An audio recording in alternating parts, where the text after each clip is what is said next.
So while resilience or urban design may not be the first thing you think of when it comes to the Maui Energy Conference, urban design dictates lifestyle, and lifestyle has a huge impact on people's energy footprint. There are so many ways that the physical infrastructure around us influences our energy choices. It's this focus on community and human-centric design that represents the work of today's keynote speaker, Gil Penalosa.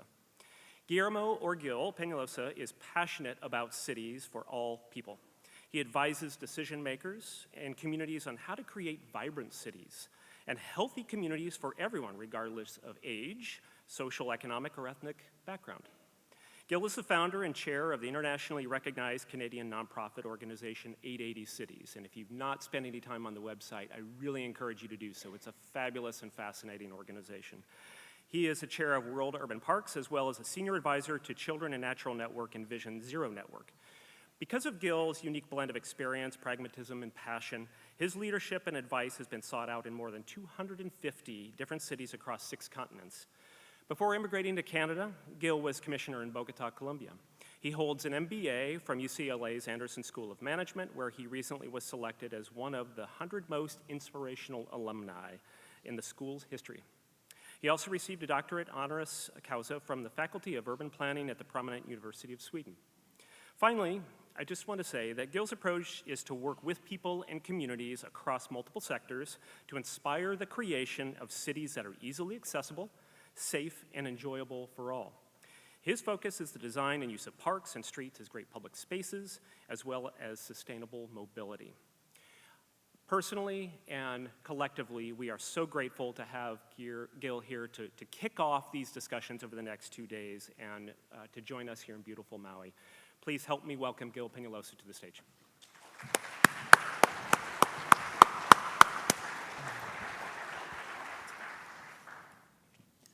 So nice to be here in this gorgeous city, the island, beautiful people and places. And I'm going to be talking about how to create vibrant and healthy and resilient and sustainable communities for all. But first, I want you to think for a minute, what if our children and youth could actually get to places on their own without having to have anybody driving them or taking them there? And along the way, they could connect with nature as a normal part of everyday life. That connectivity is so critical. What if our older adults could age in place as they want to, everywhere? And what if we could take care of issues like obesity, doing our normal activities? Today we have twice as many cities where people are dying of overweight than underweight. And we could also work on issues of mild cases of anxiety and depression, and we wouldn't have to spend $1 out of $4 on mobility, and we have places where develop a sense of belonging. And if we're well managed, they also improve safety, all ages, all abilities, more time for family, for friends, and not only children connecting with nature, but moms and dads and everybody. What if? But I guess all of us are here is because it's not a what if. This is doable. This is doable. And obviously energy plays a key role on this. And the theme of this year's conference, resilience and sustainability, is very important. And when I'm talking this morning about resilient cities, I want to make sure that resiliency is about the ability to absorb and recover, whether it's climate change or whether it is a social crisis. So resilient cities, it's about economic, it's about social, it's environmental resiliency, it's institutional resiliency. It's all of this. And when we're talking about sustainability, I think a nice way to define sustainability is through sustainable happiness. I know that happiness is hard to define, almost impossible to measure, but it's our goal in life. And sustainable happiness, a nice definition of sustainable happiness is the happiness that contributes to the individual happiness, to the community, and to the world well-being. But as long as it doesn't exploit other people, the environment, or future generations. This is critical. We should not happiness, but without exploiting other people, the environment, or future generations. And sustainable happiness, people might say, why? Well, because it's good for quality of life and the economy and infrastructure and transportation and the environment and everything. So we are talking about resilient and sustainable communities. So today I'm going to be talking about these resilient and sustainable communities, but I'm going to make the link to creating vibrant cities and healthy communities where people are going to live happier. I want to make emphasis on equity and public health. But to put things into context, first I'm going to talk a little bit about Bogota and 880 cities, and then I'm going to end with 8 messages in Maui. Bogota. Why Bogota? Obviously, Bogota is not the ideal city. Far from ideal. But nevertheless, I was commissioner there. Now I've been living in Canada for the last 17 years. But when I lived in Bogota, one of the things that I learned as commissioner is that it's not about the money. We always have the money as an excuse for not doing things. Also now I advise many cities, but before I was doing. For example, in the first term, we built over 200 parks. And in the second term, over 600 more. We built parks all over the city. Small ones, big ones, interconnected, everywhere. This is an example. The Pope came here, gave a mass for 1 million people, and then he left, and nothing happened. They put a wire fence, no one could go in. Nothing happened for 27 years. Why nothing happened in 27 years? Because it's hard to change. And when you're talking about energy, energy is linked to change our ways. And it's always hard to change because when you try to change something, in any community, the cave people show up. Who are the cave? Citizens against virtually everything. But then we got to remember that the citizens, our pain is for us to get things done, not to find 20 excuses why things cannot be done. So each one of us, in the private, in the public, in the not-for-profit, we got to find solutions to the problems, not problems to the solutions. We cannot accept no for an answer. So it was like this for 27 years, and then in 3 or 4 years, we turned it into the nicest park for active, for passive, for contemplative recreation, that things can do, people can do at their own pace and at their own time. And this is also something critical because quality of life is totally in sync with energy and how we use energy and sustainability and resiliency. And by the way, in the parks, the uses and activities I'm going to be talking about, that is critical because it seems to be easier to find the millions to do the parks than the thousands to make them work. But we got to find those thousands. And something else we did is the ciclovia. What is the ciclovia? In North America, we call it open streets. Open streets, basically, I had a small program with a few miles, and we turned it into the world's largest pop-up park. What do we do on Sunday mornings? We open the streets to people, and then magic happens. People come out to walk and bike. We interconnected here, all the colors are the different income levels. We interconnected everybody, the wealthiest and the poorest. We interconnected all the main parks so that all of a sudden people can come out. How do you do it? It's pretty simple. You open streets to people, you close them to cars, and the magic happens. And this is about sustainability. When I was talking about changing minds, this is about changing minds. And more than anything, people enjoy the presence of each other. But not everybody wants to walk or bike or skate, so along the road, people do aerobics or tai chi or cha-cha-cha, whatever you want. But it's about physical activity, and it's about health, and it's about people getting to know each other. Who comes? Everybody. All you really need is 2 feet and a heartbeat, and you are there, and you enjoy it, and you meet young and old and rich and poor and fat and skinny, everybody. Every Sunday, over 1.5 million people, every Sunday of the year, 1.5 million people come out to walk and bike and to be with each other. And if it's really nice and sunny, over 2 million people. And it changes minds. All of a sudden, we realize that the streets can have different uses according to the time of the day of the week of the year. And it has become like a positive virus that is spreading everywhere. Who would have thought that LA, the city of angels and city of cars, now they got their own ciclovia. And this is something that has worked in cities of 10,000 people, of 100,000, of 10 million, of 20 million like Mexico City. It can work anywhere. And it's great of changing. You know, San Jose, California, they got 55,000 cars on a Sunday. They got people walking and cycling. 55,000 cars on a Friday and people walking and cycling on Sunday. It's also about social integration. We've been doing work in places like South Africa where there are some big issues in Johannesburg and Cape Town, or as well as India. This works anywhere. And it's really good because when we talk about energy and we're talking about sustainability and changing minds, this is really good. And the main thing that I love about this is that we meet each other as equals. The wealthiest people, the owners of the large corporations and the minimum wage workers meet as equals, doing the same things with their spouses and their children, and that is important. We also did over 174 miles of protected bikeways. And this is really important. We went from a few thousand to over 500,000 cycling, always separating pedestrians and cyclists, making them along. Once we're going to do a rainwater drainage, then put a bikeway next to it.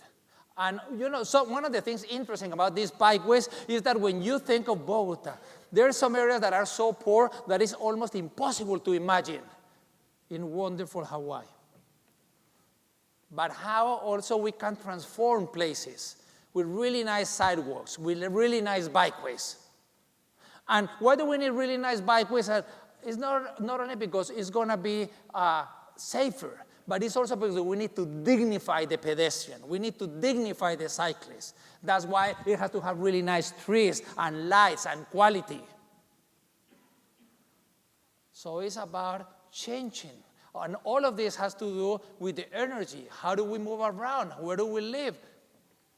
And by the way, with this morning, when I'm talking about walking, I'm talking about anybody that moves at the speed of the pedestrians. But now I run two organizations, 880 Cities and World Urban Parks. And I've been lucky enough to work in more than 250 different cities. And World Urban Parks, basically through World Urban Parks, we think that everybody should have access to quality urban parks. And we help organize events and conferences and capacity building and certify. And if anybody wants information on that, it's worldurbanparks.org. But everywhere I go, people say, Gil, what's 880 Cities? What is 880 Cities? Well, 880 Cities is not really about walking or cycling or public transit or cars or parks or streets or sidewalks. Those are the means. Those are not the end. The end is how can we help create successful cities? The other day I was in Warsaw, in Poland, and I went to the place where I was going to speak the next day, and I see all of these people dancing, and I said, oh my God, how am I going to compete with this? And then I see the DJ Vika. We're living longer, and this is critical when we're talking about energy and resiliency. And then, so we are 880 is about vibrant cities and healthy communities, where people are going to live happier. And when I'm in any city, always people say, Gil, but is this intersection safe? Can my children walk to school? Can my grandparents ride their bike to get eggs or milk? I said, look, you don't have to be a transportation engineer. 3 simple steps. Actually, we call it the 880 rule of common sense. Unfortunately, common sense seems to be the least common of the senses. 3 steps. Step number 1, think of a child around 8 years old that you love. Your son, your daughter, your grandchild. Once you have that 8-year-old in mind, then step number 2, think of an 80-year-old that you love, your parents, your grandparents, brothers, sisters. And once you have the 8 and the 80, third step, would you send them across that intersection? Would you send them walking to the park or to the school? Would you send them on a bike to get eggs or milk? Would they feel safe? If you would, it's because it's safe enough. If you would not, it's because it's not, and we got to do it better. What if everything that we did in Maui, and in any of the cities where anyone is coming from, what if the sidewalk, the crosswalk, the school, the library, the office building, the houses, the neighborhoods, everything had to be great for an 8 and an 80. It's not 8 to 80, it's 8 and 80, because it's 8 and 80 as an indicator species. Because if it's good for the 8, and it's good for the 80, it's going to be good for everybody, from 0 to over 100. We need to stop building cities as if everybody was 30-year-old and athletic, and create great cities for all. That is the concept of 880 Cities. We need to create cities, and the energy and the resilience and the sustainability has to be totally in sync with creating cities for all. So let me take you through 8 messages. First one, all of us have a magnificent opportunity, but also an enormous responsibility. Why? Because all of us are creating all of these cities. Yesterday, actually, Frank, who's going to be leading the conversation afterwards, he's been living in Maui all his life. When he was a little kid, there were 40,000 people here. Now it has grown by 400%. growth, the cities. You know, in the world today, we got 3.5 billion people living in cities. Within the lifetime of our children, it's going to go to 7 billion, the people living in cities. We're going to double. This has never happened and will probably never happen again, because now the population growth, the rate of growth is almost flat. But since there are so many more children and youth, it's going to continue to grow for another 30, 40 years. So not only do we have to improve the communities that we have today, but we got to create great cities for 3.5 billion people in the next 35 years. How are we going to do those communities? They could be very civilized, but we got to work on that. And the population is growing all over the U.S. as well. All of the forecasts say that the U.S. is going to grow by around 100 million people, even with zero immigration. It's not an issue of wall or no wall, no. With zero immigration, the U.S. is going to grow by 100 million people. That means if we're going to grow by about 100 million people, we're going to need about 40 million homes additional. And in Hawaii, well, in Hawaii, you know, fast growth. It's amazing how it has grown in the last 30 years, but it's going to continue to increase. Just in the next 25 years, the state is going to grow by more than 20%. Maui is going to grow by almost 40%. Imagine you had a magic wand and you could redo 40% of Maui, the best 40%. You would do it even better. Well, that's the possibility that we have. Because all of this is about urban growth, because in the U.S. and all around the world, we're living in cities. The U.S. over 85% live in cities. Actually, Hawaii is even higher. It's over 90%. So we got to work on those communities. So we have some challenges. But I think that more than challenges, what all of us have is wonderful opportunities. And I know that change is hard. And sometimes in the energy sector, that every day there is something new, you must really realize that the same is easier. But as Einstein said, you know, we cannot solve the problems by using the same kind of thinking that we used when we created them. So we got to open up our minds. So when you are changing, 3 useful considerations when you are changing things. First, change is not unanimous. Sometimes you go to the cities and you say, we need to change this, and people say, oh, but there is some concern. There will always be concern. If you want change to be unanimous, you have to water it down so much that it's not going to be changed any longer. Second, the general interest must prevail over the particular interest. So it's not that I want to do whatever I want. So no, I got this land in the middle of the mountains and I want to do a development. No, that's not the general interest. The general interest must prevail over the particular interest.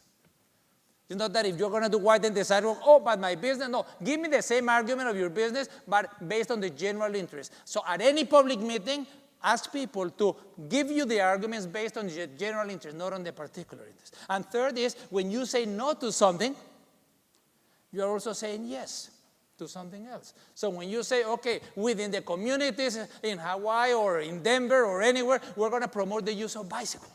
And then people say, oh no, we don't want to we don't want to remove any car parking.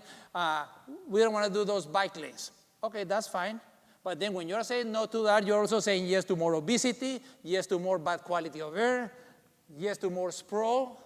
So when you say no to something, you're also saying yes to something else. Second, we got to promote parks and public spaces. And let me give you some symptoms of good parks and public places, because you actually hear a lot when you listen, or you see a lot when you observe. Symptoms when you go to the sidewalk, to the plaza, to the square, good places to sit. This guy needed 5 chairs to be happy. He would not have been as happy with 1 bench.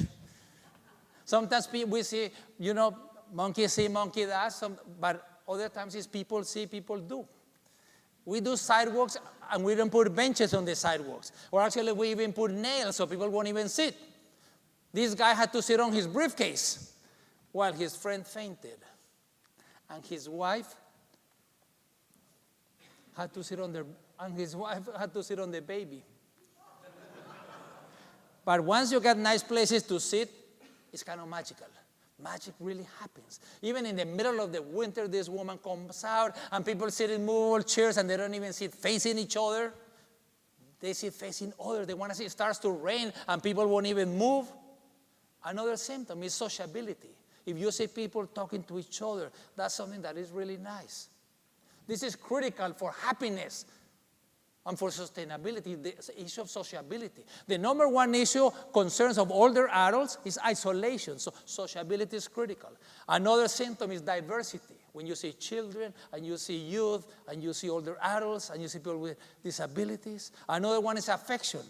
When you feel at ease, you are affectionate. Also, you see youth, you see older adults. You see high proportion of women. Women are more selective. So if the place doesn't feel safe, if it's not clean, there are going to be very, very few women. So this is another symptom. So these are some of the symptoms of public places. But what actually makes a nice park? Well, one, we got to have good management. And management is not maintenance. Maintenance is only about 20% of the management. Management is about how to get the community, the different faith groups, the different ages, in the summer, in the winter. We got to think about the people, because that's what energy is about. It's about people. It's not people don't have to force themselves to live around the energy, but we got to work on energy about how is it that people want to live. And a lot of these issues of the parks, it's about the uses and the activities. Here we see people walking and cycling and skating and reading and playing chess and having lunch and taking a nap. And so on. We got to involve the community, but we got to give them the tools. When we're going to do something in the community, let's listen to the community. Let's ask them. The community is the experts in the what. So let's go and see what do they want. We got to have resources, human, financial, physical. We got to have safety. But safety is not like this in London, England, that they put up a sign. Beware of the thieves. This is like an open invitation to all the thieves in the city to come over. You need a lot of police in the public places when they're empty. You don't need when you have a lot of people. The best thing to have public places that are safe is to have a lot of people. We got to have nice, equitable access throughout the city and a good fit with the city system so that not all parks have the same thing. And we got to have them nice throughout the year, because some people might want to get married in the summer. Other people might want to get married in the winter. And we need citywide park systems. You know, in the U.S., the wealthiest country in the world, 4 out of 10 children in cities, 4 out of 10 do not have a park within walking distance. Well, so what does that mean for energy consumption? If the kid just wants to go and kick the ball around, you got to get him on. First, that little kid that is a slave to someone that is over 16 and has a car has to drive just to kick a ball around. Why is it that we don't have every kid with a park or a player within walking distance? So the link of having those parks has a lot to do with energy and energy consumption. So sometimes when people say, Gil, what's a good city? I said, a good city is almost like a good park. It's totally integrated with nature and extremely safe, especially for children, for older adults. 3, I want everyone in this room to be a guardian angel to the gentle majority. By gentle majority, I'm talking about the children, the older adults, the poor. Usually they don't go to the meetings. The children are at school. You can have a public meeting. The poor people have 2 and 3 jobs. They're not going to go. So when we're thinking energy, we got to think of these people. We got to have, even if they are not on our face all the time, we got to think of them because they are the gentle majority. And by gentle, I just mean is they are not the squeakiest wheel. And when we look at any city, when we evaluate any city of any size, we should evaluate cities by how well we treat the most vulnerable people. Who are the most vulnerable? The children, the older adults, the poor. Let's give you an example of each, the children. We got to have playability everywhere. Here in Maui, everywhere. In Honolulu, in Denver, in New York, everywhere we got to have playability. All of a sudden, we're going to take the bus and we can have a swing. And we bring a child and there's a small parquet. Playability is so important, and people say, oh yeah, Gil, that's nice because, you know, it's so fun. That's maybe how LeBron James got to be really good. But playing is fun and games, but playing is also how children learn. It's critical, the playing. Playing is how children develop their muscle strength. That's how they develop their cognitive thinking, the capacity to concentrate, to learn languages. That's how they develop to learn to socialize, to develop friendships for life. So play is something that is critical. So in every one of our cities, we should have a goal that every child should have a park or a play area within a quarter of a mile. By 2020, we should be doing parks all over the place. Now that the U.S. Congress is talking about the budget, we should have budgets, and let's do parks everywhere. Everyone should have a park or a play area within walking distance. And that also has to do with how do we use the energy, how do are we going to be efficient? And some of you might say, but what if we don't have a place for a park? Okay, we don't have a place for a park. Let's think what belongs to all of us. The streets, the sidewalks, the schools, the libraries, everything. You know, New York did this about 7 years ago. And they realized, they thought that everybody had a park within walking distance. No, lots and lots of children did not. So they went and they saw most of the schools had this just pavement. And they called that, you know, their playground. Horrible. So they went to the school and they said, we're going to invest in and make it, these are really nice. But only if you make it a school park, that you open it to the community after 4 p.m. on Saturdays and Sundays and holidays. And they turn it into this. Look at the green spaces, at the trees, even green roofs. This is sustainability. This is a much better use to use the energy. This also absorbs over 50,000 gallons of water per year. So this is also a ways how we need to be more efficient. In most of the cities in the U.S., the schools are close to the community. So people cannot use them, even though the same taxpayer is building the parks, that is building the schools. So resilience is about this. Sustainability is about this. You know, and why is it important, the green? Because when the children play in green spaces, it reduces the attention deficit and hyperactivity disorder. And in New York, they didn't do 1 or 2 or 3. They did over 221 with Trust for Public Land. They increased by 31% the parks and the playgrounds of the city without buying 1 inch of land. So this is a much better sustainability and resiliency. And if you don't have the school, then let's take over a street and create a play street, or let's do something else. So what role are we going to play in all of this? This has to do with energy. Older adults. Older adults is so exciting. We're living longer, but not longer, much, much, much longer. You know, the people that have ever, in the history of humanity, lived to 65, half are alive today, half. This is something that is quite new. You know, just 180 years ago, this is the life expectancy. All of these are the countries of the world. We didn't have one country that had a life expectancy above 45. Today, we don't have one country that has a life below 45. It's amazing what has happened. In the U.S., look at how the population is growing. This is 50, and by 2050, this is what's going to happen. It's going to grow at all ages, but mostly the over 50. There were very few people just 100 years ago in the U.S. over 65. Now the 65 are going to double. The over 80 are going to quadruple.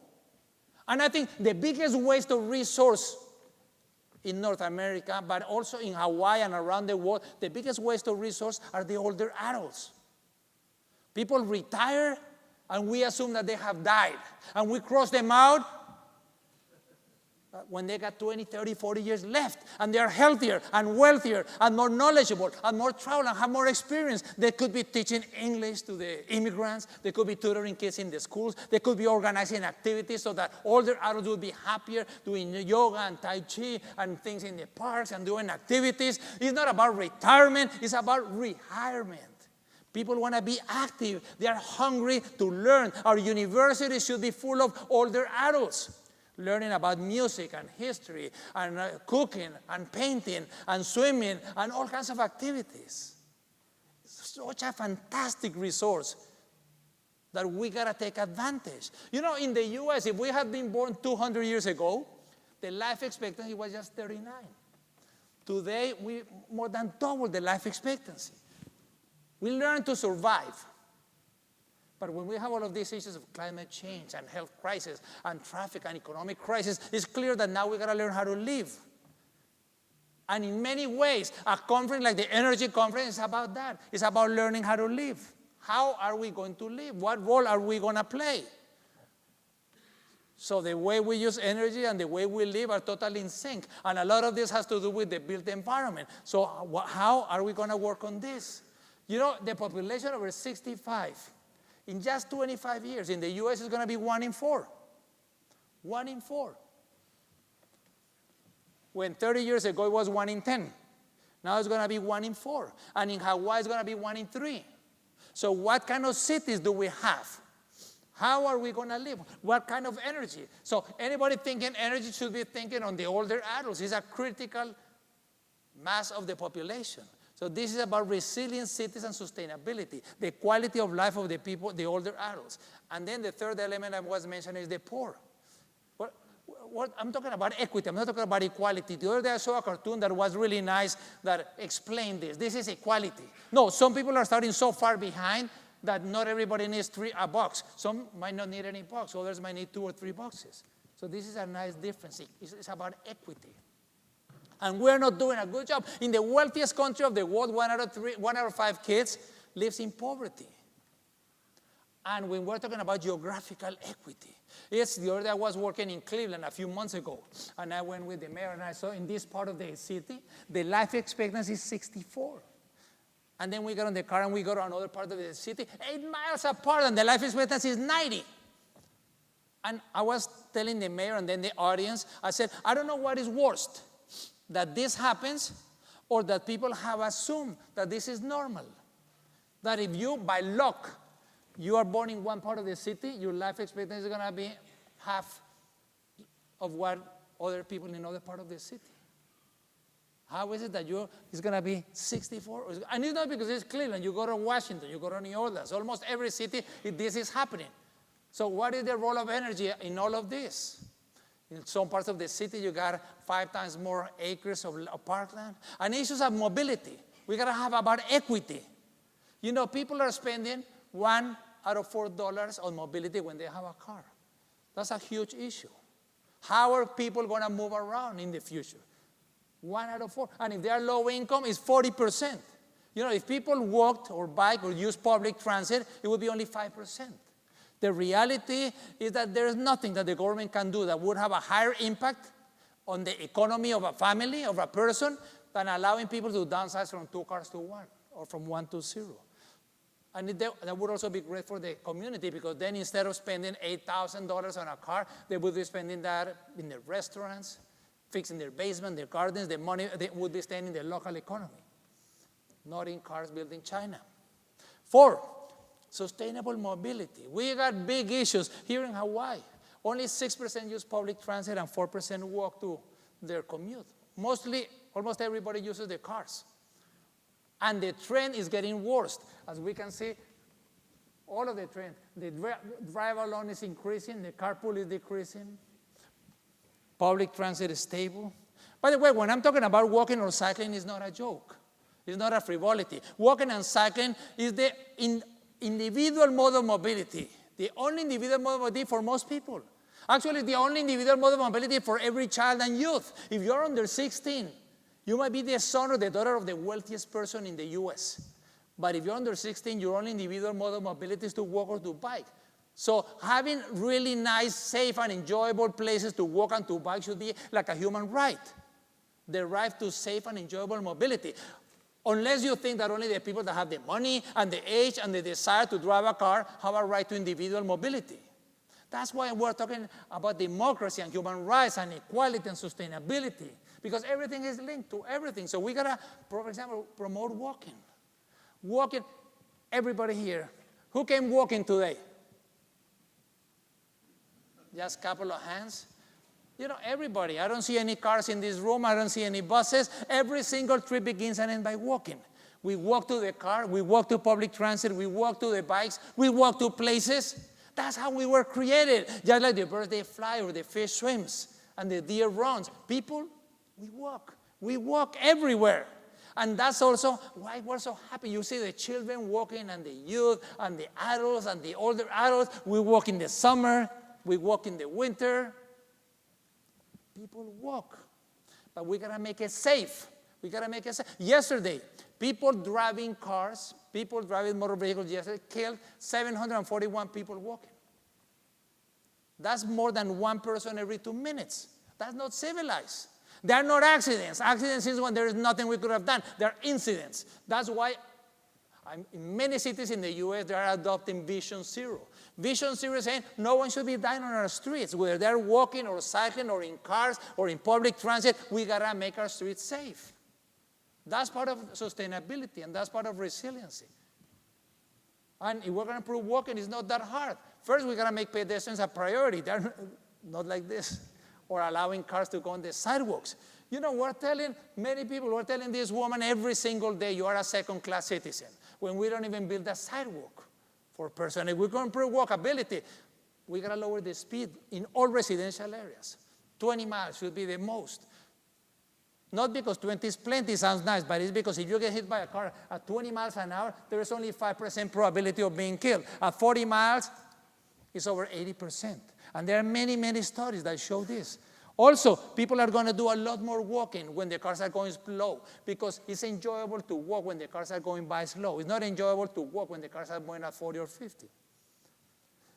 So that's why I'm saying this is not a technical issue.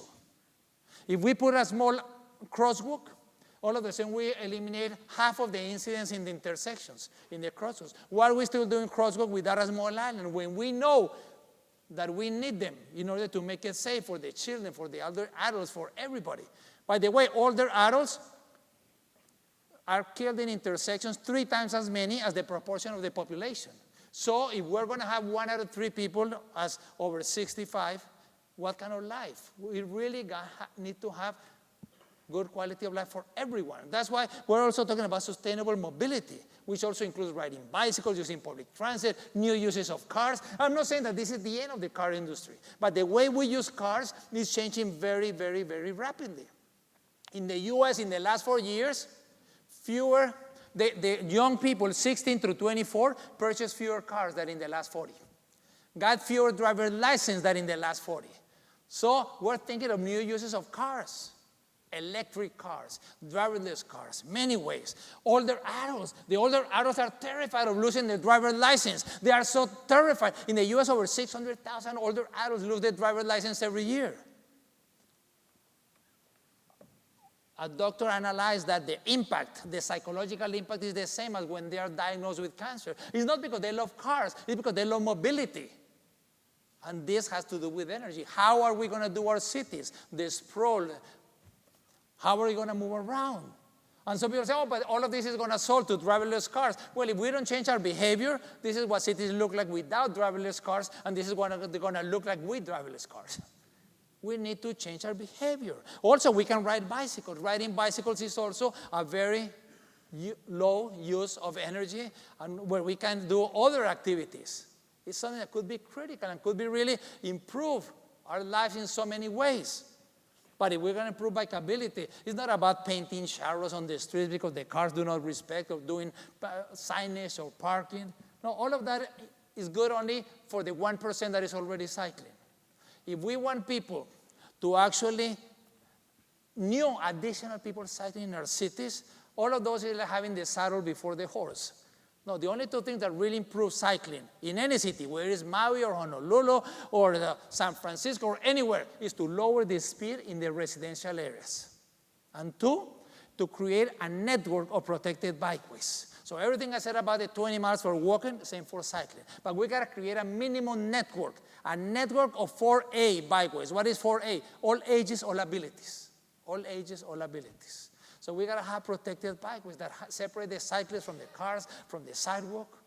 That we're going to think of the daytime and nighttime and raining and snowing and summer and winter and all the time. And if you have the money and the political will, do it permanent. If you don't, you can do it temporary.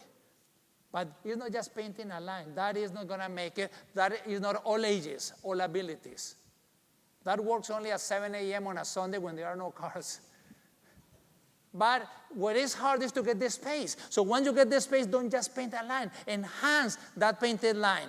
Put some plastic bollards, and then it's going to be a world of difference, and then people are going to come, and people are going to bike. We got to create a network. And then it's like we need to have a citywide power network. We need to have a citywide bicycle network. And the quality of the infrastructure is a symbol that we have for the respect for people. And we want to improve public transit. One of my brothers is the mayor of Bogota. And he says a civilized city is not the one where the poor have cars. It's the one where the rich use public transit. So we need to build public transit so that anybody can use it. Anybody. I was working with the mayor of Malmo in Sweden, and he said, oh, Gil, you know people don't like buses. So what he did with his buses is he put a nose, he covered the wheels, and now they look like trains. 5, do we need sidewalks, bikeways, parks? They are important. Even though for many people, they say, oh, no, it's not so obvious. I go to many cities and I show the decision makers these playgrounds and sidewalks. What do they say? They say, oh, Gil, we'll do some fundraising. But when I go to the same city and I tell the mayor, look at this pothole, they go crazy about potholes. Maybe they think that the cars are going to fall there.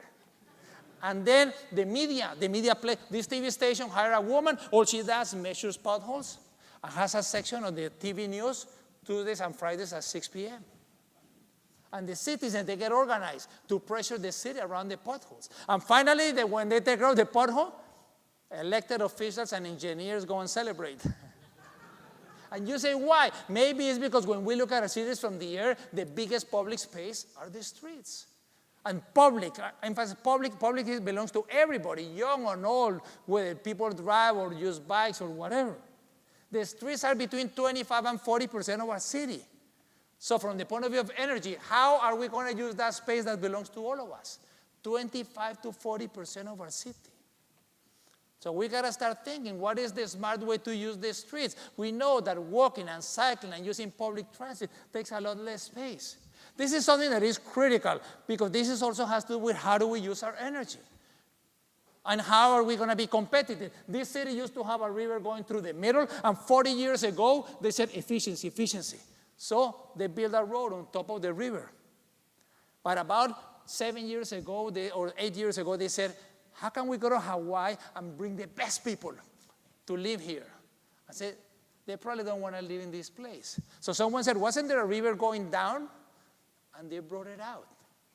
So you want to live here or you want to live here? You know, this is critical for economic competitiveness. You know, we live in an ever more globalized world. And in a globalized world, the best people, they can live anywhere they want to.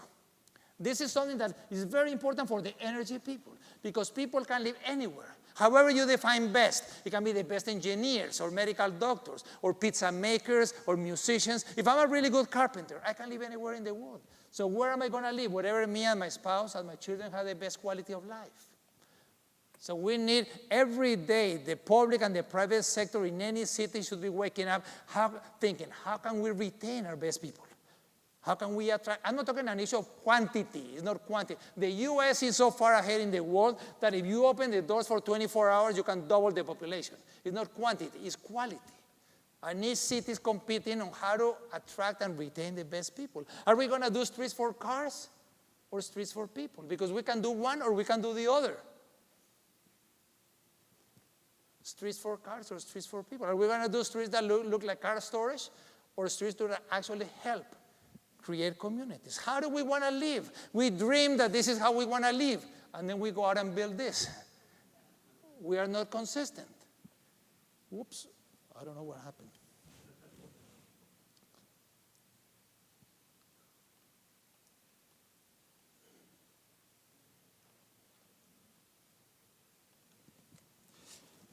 So this is all of Florence and one highway intersection. 6, everybody learns from everybody. I know that some of you might be saying, oh, Gil, in Hawaii we're different. We got nothing in common with Copenhagen or New York or Bogota. We are unique. I know, Hawaii, you are absolutely unique. Just like everyone else. This is not like the computers, that in the computers we can copy and paste. No, it's not about copy and paste. It's about how to adapt and improve. Because everybody learns from everybody. So even within Maui, each neighborhood is different, each street is different. So we're not going to copy, but yes, we can adapt, we can improve, and we can learn from everybody, not only what to do, but also what not to do. For example, the other day, the mayor of Timmins, 43,000, you know, that's where Shania Twain lives. 43, she said, Gil, you got to come and see this park. And I said, I'll go, but why? And then she said, because 2 years ago you came by and you were talking about pilot projects in New York. And I said, oh, she got it. Instead of saying, oh, I got nothing to do with New York. New York has 8 million people. Timmins has 43,000. No, she paid attention and said, how can I adapt? And she took the concept of pilot and did a pilot park. Put some planters and brought up chairs and tables and created a park from May to September. And it's something that is quite great. Places like Copenhagen, that is very similar in economic terms and education to Hawaii. Nevertheless, 41% of the trips are done by bicycles. Even in the rain, and the weather is horrible. It's cold in the winter, it's hot in the summer. It rains all year round, and now they don't want to say 41, they want to go to 50%. And women don't need special shoes to bike there, and they're improving They're improving their bike shares, and they're improving their facilities. Always, all their materials have protected bikeways, separating pedestrians. This is the way to use the energy. All of the sudden, all of the bikeways, the traffic lights are the speed of the bicycles, not at the speed of the cars, and they got bridges, and they have counters. Melbourne, when people say cities don't change, Melbourne 30 years ago would not have been in the top 300 cities in the world. They even made fun of themselves. Now Melbourne is one of the top 5 cities. What have they done? They have put a lot of art, but not for people at 60 miles an hour, for people at 3 miles, people walking. They planted trees all over the city. So they lower the temperature. The trees are really nice because they provide shade, and it's good for the businesses and for walking and for the environment. They also, the trees show that how things are related. They also improve public transit, and they also improve public spaces, which is something that is critical. All of these alleys, and they turn it into fantastic places. It's about being resilient and sustainable. And the city gave some seed money to the business so that they would move into these areas. And no one wanted to live downtown. Now everybody wants to live downtown. So the use of the energy is totally different than if you gotta bring energy to sprawling all over the place. And how people are walking. In Greater Toronto, in Toronto, the population is going to increase by 50% in the next 25 years, by 50%. And people say, oh, but here in Maui, it doesn't matter. We have a lot of land, so in the old sugar plantations, people can do developments. No, who's going to build those roads? Who's going to bring the sewage and the water and the schools and the jobs and everything? Well, Canada is the second biggest country in the world, so we could say, oh, we got all the land. No, it's not about having the land. It's about being sustainable. It's about being resilient. So 10 years ago, the provincial government told all the municipalities in the greater area, there is a green belt. No one can grow beyond this. This is the limit. You have to grow within this limit, and now 10 years later, it's being reevaluated and it's being strengthened. So everybody can learn from everybody. 7, community is the expert. Let's go and let's listen to the community. What do they want? Honestly, if I ask my daughter, what are we going to do in this park? She's going to say, let's do yoga. And in the other one, let's do yoga. I said, daughter, not everybody wants to do yoga in the park. Some people want to have a fire pit. Others want to have a pizza oven. Other people want to do all kinds of activities. So it's very important to listen. What is it that the community have? And number 8 is about focusing on the benefits. So when we're talking about energy, let's tell the decision makers, this is about the environment, but it's also about economic activity and recreation and transportation and health. And let's have, for example, when we're talking about public health, is this what the future looks like? Issues of obesity has to do with heart attacks and respiratory problems and depression and anxiety. And in the US, already 1 out of 3 people are obese. And if we don't do something about it, it's going to go to 44%. And things change. 20 years ago, there was not one state with 20% obesity, with more than 20. Today, there is not one state with less than 20%. Hawaii is at 23%. And 23%, some people say, oh, we're one of the lowest. Yes, one of the lowest, but still is 1 in 5 people. And only 25 years ago, it was only 8%, and now it's at 23%. So it's almost like being the one-eyed person in the land of the blind. No, you gotta be more ambitious and see. We gotta work on both sides of the balance. Calories in, calories out. We gotta improve the school lunches, and we gotta have farmers market. That is also about energy. I love when the organizers were talking about the food. How do we get the food? What kind of food do we eat? Having gardens in the schools, in the parks, so the children learn that the tomatoes don't come out of a factory, but they actually grow them. And of course, also do some physical activity. Not marathons, it's just 60 minutes a day for children, 30 minutes a day for adults. They say physical activity, they want their drug. All of this is how do we want to live. So I just want to end by saying, let's think outside the box. These are not technical issues. These are not financials. These are political with a big P, so that everybody has to participate. Public sector, private sector, NGOs, universities. And we're talking about energy. All of you have to be at the table when they're talking about sidewalks and about the growth of the cities and about how people are going to move around and about electric cars and about all of this. You got to be at the table, because if you're not at the table, you're going to be on the menu. So when they say, oh, when did that approve that development? What happened with the site? What happened with the... No. Did you go to a public meeting? No. Oh, you were on the menu. So all of you it's about building alliances. It's the energy sector building alliances, getting the elected officials on board. It's like a 3-legged stool. One is the elected officials at all levels, county, state, federal. Second is the public sector staff, but not just from the energy, get public health and education and environment and everybody. And the third is the community, the media, the activists, the university. How do you get all of three working together? What is the glue? The glue is the sense of urgency and the shared vision. And I have mentioned a few different elements that could be a sense of urgency in any of the cities. Each city might have different element of the sense of urgency. It might be that the older adults is going to be 1 in 3. It might be the issue of public health. It might be the issue of obesity. It might be the economic situation. It might be poverty. It might be each one. But developing a sense of urgency and a shared vision. And we got to move from talking to doing. I know that many of you are going to say, yes, we are doing. Yes, we are doing. But we got to do more, and we got to do it faster. Creating resilient and sustainable Maui and every one of our cities. I wish you much success. Thank you very much.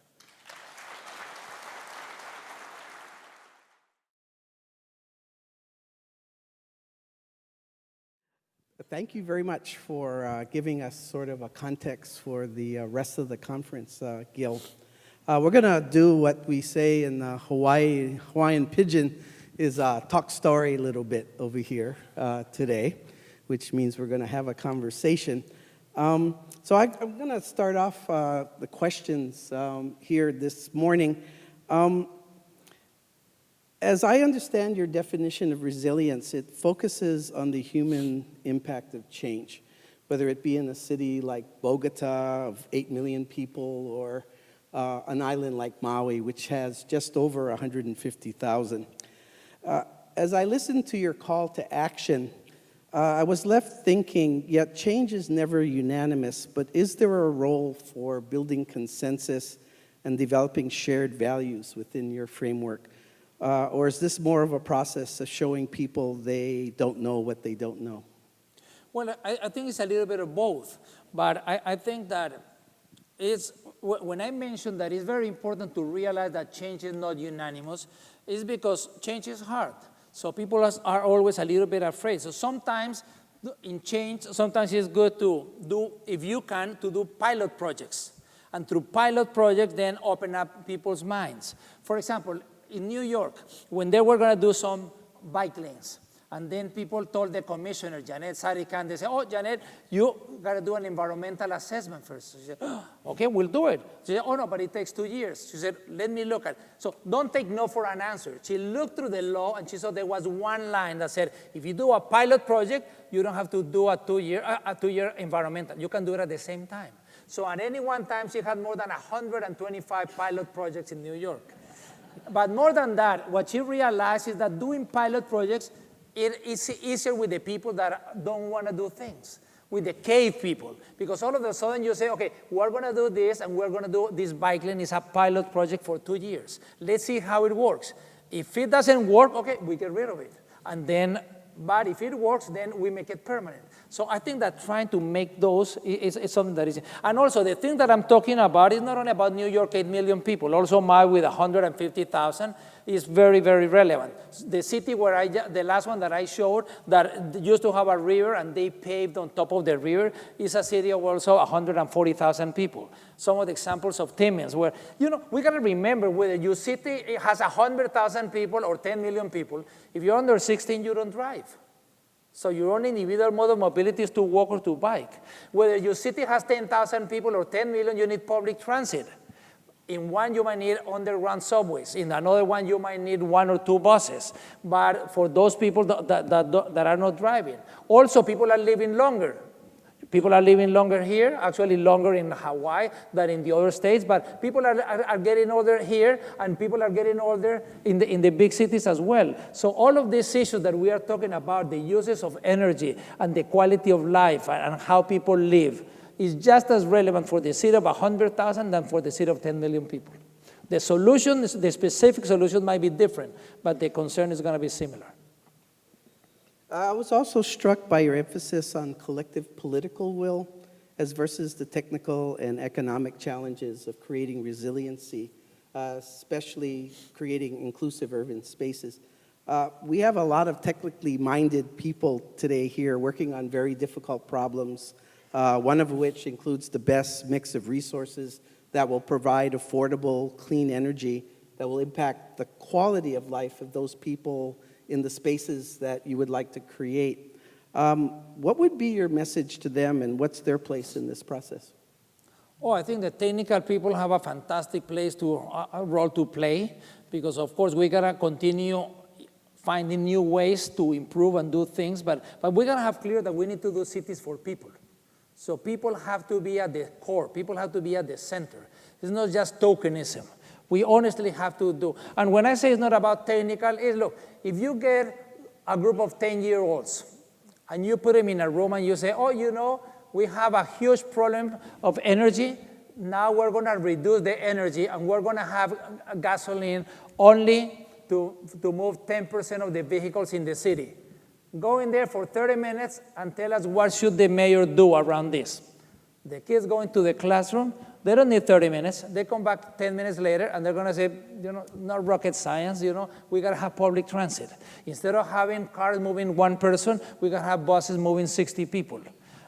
So that's what I'm saying, that it's not very resilient, it's not very sustainable when we got 85% of the people moving in private cars.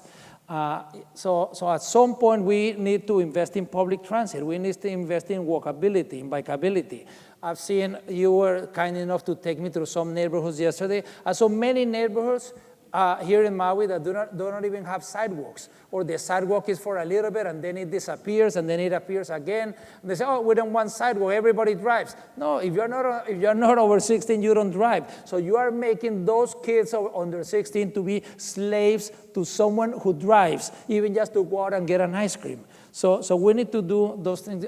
So from that point of view that I say, we need to, there are not so much technical problems. We have the technical solution. The technical solution exists. But I think that one of the big challenges of the technical people is how to translate the technical issues into everyday language, so that the politicians will understand, so that the citizens will understand, so that the media will understand some of those issues. So it is absolutely critical. Because that's what I mean when I say whether it's technical or not. I think there are many things that we know that we should be doing differently, and we are not. So when we are going to do cities for 3.5 billion people in the next 30, 40 years, how are we going to do it? If we think of the cities that we have done in the last 30 as an example of what we're going to do in the next 30, we're in really big trouble. Because most of the cities across the US and around the world that we have done in the last 30 have not been that sustainable and have not been that resilient. So the use of the energy, we're going through huge crisis and huge challenges, but then part of it is that we're going to have to build our cities in a different way.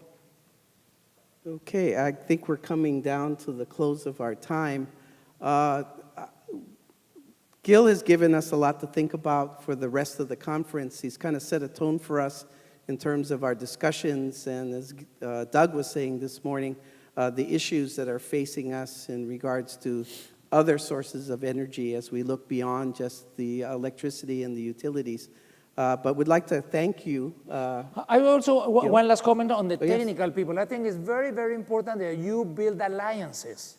The technical people, don't just think that this is just an issue of energy. Engage the people from public health.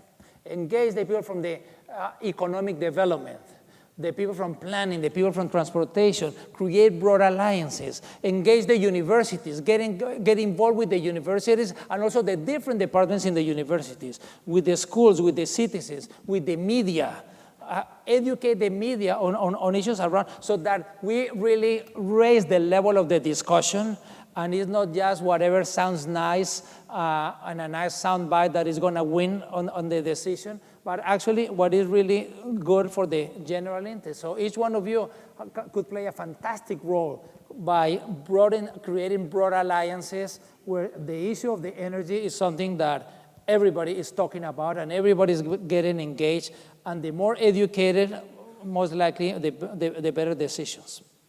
Okay, well, there you have it. Thank you very much, and we'll be going to the next speaker. Thanks, Gil.